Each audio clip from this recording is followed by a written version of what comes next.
E aí, meus queridos, tudo bem? Eu sou o Prof. Clayton Reis e essa é a resolução de mais uma questão que fala sobre equilíbrio de um corpo extenso. E a questão diz o seguinte: a figura mostra uma alavanca de 1 metro de comprimento, apoiada a 20 centímetros da extremidade esquerda.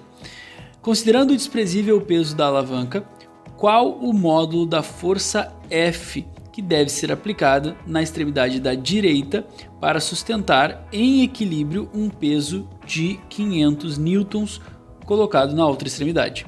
Então a gente quer descobrir qual é o valor da força F aplicada lá na direita, e outra coisa que ele manda a gente fazer é desprezar o peso da barra, como se a barra não tivesse peso dentro desse problema. Então vamos entender primeiro o seguinte, pessoal: quando a questão ela fala em equilíbrio, tá? Equilíbrio é meio que um código que as questões dão pra gente, né? Para falar de duas coisas. Primeiro, para falar de força. Quando a gente fala de força, equilíbrio significa pra gente que a força resultante sobre esse corpo tem que ser zero. Tá? Equilíbrio tanto estático quanto dinâmico, a força resultante tem que ser zero em qualquer situação. Só que quando a gente fala de corpos extensos, que é o caso, né, uma alavanca, uma gangorra, alguma coisa que tenha tamanho e a questão considera os tamanhos, a gente tem que dizer que além da força resultante ser zero, outra coisa tem que ser zero, que é o momento resultante dessa força, né? O momento resultante ou o torque, né, resultante ali naquela situação também tem que ser zero. Quando a gente fala em torque, só para a gente lembrar, torque é o produto, o momento da força é o produto da força vezes a distância que essa força encontra-se do eixo, a linha de ação dessa força encontra-se do eixo. Então é assim que a gente vai calcular. E aí o torque resultante tem que ser zero. Mas o que é torque na prática, senhor? Torque na prática é o giro produzido nessa barra ou a tendência dessa barra girar quando ela recebe uma força. Então seriam os possíveis giros aí dessa barra. Por mais que ela esteja parada, porque ela está em equilíbrio, ela tem tendências de giro, possibilidades de giro, porque ela tem forças agindo sobre ela, por mais que a força resultante também seja zero. Tá? E aí como é que a gente vai fazer? Eu sempre digo para os alunos fazerem um passo a passo. São 3 passos que eu aconselho sempre que o aluno faça, e esses passos te ajudam a começar a questão. Então o primeiro passo que eu dou para os alunos é sempre o seguinte: ó, identifica as forças. Identifica as forças no problema, né? E aqui é bem fácil, por quê? Porque as forças já estão no desenho. A gente tem uma força aqui, que eu quero descobrir o valor, e a gente tem uma força peso aqui, que a questão já me deu que vale 500 newtons. Então deu. Primeiro passo tranquilo, já identifiquei as forças. Ah, mas senhor, tem mais uma, tem o peso da barra. Não, o peso da barra a questão manda eu desconsiderar. E tem uma outra força que não importa muito pra gente, mas dá para colocar aqui, que é a força normal. Força normal é a força de sustentação, de apoio, né? Ali, quando a barra toca nesse apoio, tem um contato com superfície, e aí tem essa força normal, mas tu vai ver que ela não importa muito pra gente.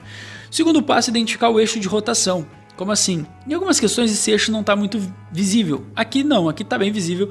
O eixo de rotação seria esse ponto aqui. Ah, mas senhor, ela não está em equilíbrio, ela não vai girar. Pois é, ela não vai girar. Mas para a gente poder aplicar o torque, a gente tem que imaginar um eixo de rotação, mesmo que ele não exista, para poder imaginar tendências de giro em relação àquele eixo. Tá? Então, como eu disse, é uma situação imaginária, é uma situação de ferramenta mesmo que a gente vai usar. Achamos o eixo, então esse pedacinho aqui vai ser o eixo de rotação. Perfeito? E aí a grande vantagem do eixo ser ali é que a força normal, por mais que ela exista, a força normal ela não me importa nesse problema. Por quê? Porque como eu vou aplicar o torque só vai existir com forças que tendem a girar essa barra. E força sobre o eixo produz torque zero. Não tem como eu girar uma coisa empurrando ela exatamente no ponto de giro. Então botar o eixo ali é uma vantagem, porque anula a força normal. Beleza. Agora o que eu vou fazer? O terceiro passo é identificar os torques. Definir os torques em relação àquele eixo.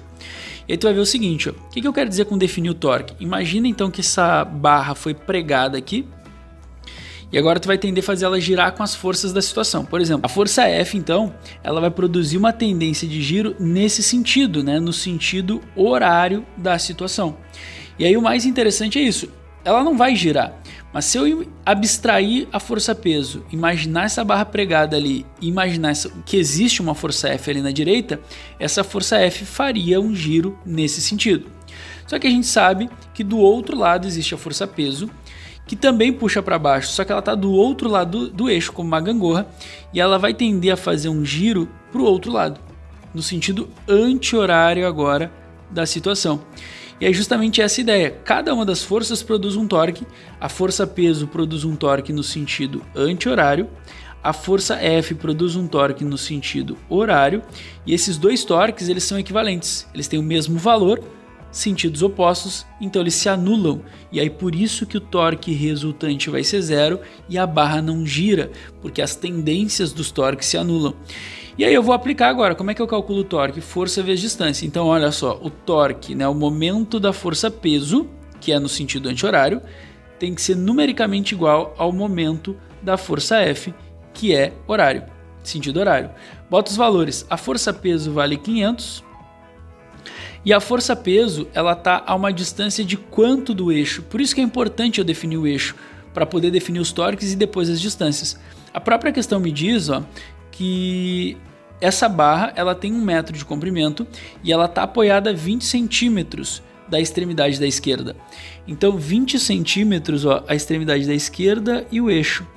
Exatamente onde está a força peso, né? Peso dessa barra, desse bloco aí. Então a gente sabe que tem 20 centímetros aqui de distância. Eu posso, se eu quiser, passar esses 20 centímetros para metros, se ficar mais fácil, ou posso deixar como tá, aí vai do aluno. Eu vou deixar em centímetros mesmo, porque eu vou mostrar agora para vocês por que não faz diferença, tá? Deixa em 20 centímetros. Agora, a força F. A força F eu não sei o valor dela e ela tá a uma distância de 80 centímetros, que é o que falta, né? 80 centímetros para completar, né, a distância total de 1 metro, que é o tamanho dessa barra. O detalhe, então, é isso, F vezes 80. O que eu vou fazer agora? Agora eu vou terminar essa conta, eu vou passar aquele 80 para o outro lado e vou multiplicar e depois dividir. Então, 500 vezes 20 dividido por 80 vai dar o valor da força F. Eu posso cortar já ali, esse cara com esse cara, né, 0 com 0. Posso, se eu quiser, dar uma simplificada, multiplicar. Aí vai do aluno, né? 500 vezes 2 dá 1000. 1000 dividido por 8 vai dar F. E aí o valor da minha força F, 1000 dividido por 8 vai dar 125 newtons. E aí fica ali exatamente a resposta da alternativa C para essa questão. Só um adendo, por que eu não fiz a mudança de unidades e deu certo? Porque olha só, 500 é força, é newton. Isso aqui estava em centímetros. Essa força tem que ser em newtons e isso aqui também estava em centímetros. Quando eu faço a conta, o que vai acontecer? Por mais que essas unidades não sejam do sistema internacional, esse centímetro vai cortar esse centímetro na hora que eu faço a divisão aqui, E a única unidade que vai sobrar é do 500, que é newton. E aí eu acho a resposta em newtons também. Então eu não preciso fazer conversões desde que todas as unidades estejam coerentes, né? Estejam na mesma característica ali, centímetro com centímetro ou metro com metro, beleza? Como a resposta era em newton, a única preocupação é que a minha força deveria estar em newtons e como já estava, então não precisava me preocupar com mais nada.